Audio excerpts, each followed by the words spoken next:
Welcome to the deep dive.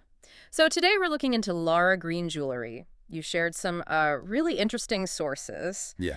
and our mission really is to sort of cut through their slick marketing, see what the actual customer experience is like. Seems like a big contradiction here. It really is. I mean, what jumps out right away is just this huge gap between how they present themselves and, well, how they actually operate. Okay. Lara Green talks about handmade artisan jewelry, suggests quality, care. Right, like something special. Exactly. But the reports, they suggest the products, the shipping, it all tells a very different story. And it sounds critical because it's maybe not just like slightly bad quality. This looks a lot like that dropshipping model, maybe even fraud, Well, that's what people are suggesting. where the brand doesn't hold inventory, just relies on a story to hike up the price. And the sources point to one key thing.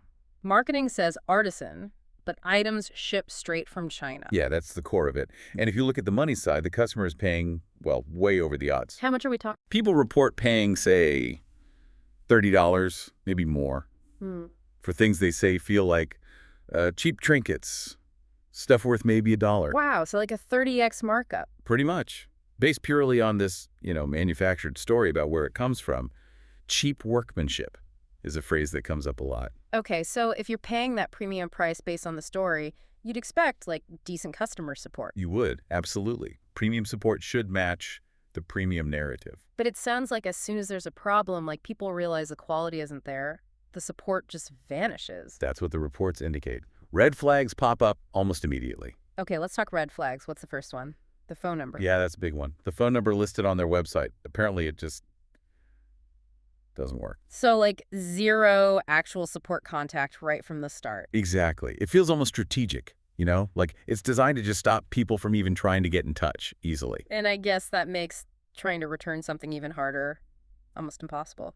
Oh, absolutely. That seems to be the next major hurdle. When customers do try to return items, Yeah. they're apparently told, okay, ship it back to China. And this is the key part. You have to pay for that return shipping yourself. Back to China at your own cost. Yep. Which, from a shady business perspective is kind of smart, right? How so? They know that hassle and expense means, 95% of people will just give up. They'll just eat the $30 loss instead of paying international shipping.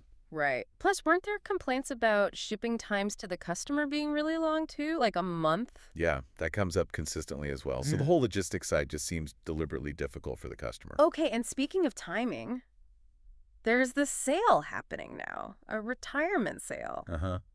That's another sort of suspicious tactical thing people are pointing out. They're offering big discounts, especially if you buy, like, multiple items, bulk purchases. Sounds like a good deal, maybe.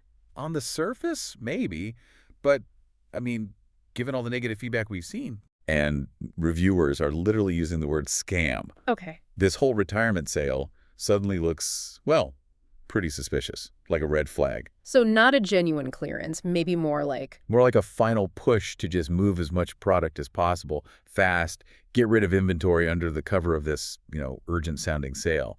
It plays on that fear of missing out. so wrapping this up then, what does this all boil down to for you, the listener? Yeah. It seems the consensus from these reviews is pretty clear, right? The claims about being artisan-made, probably fiction, Seems that way. the customer service, Yeah.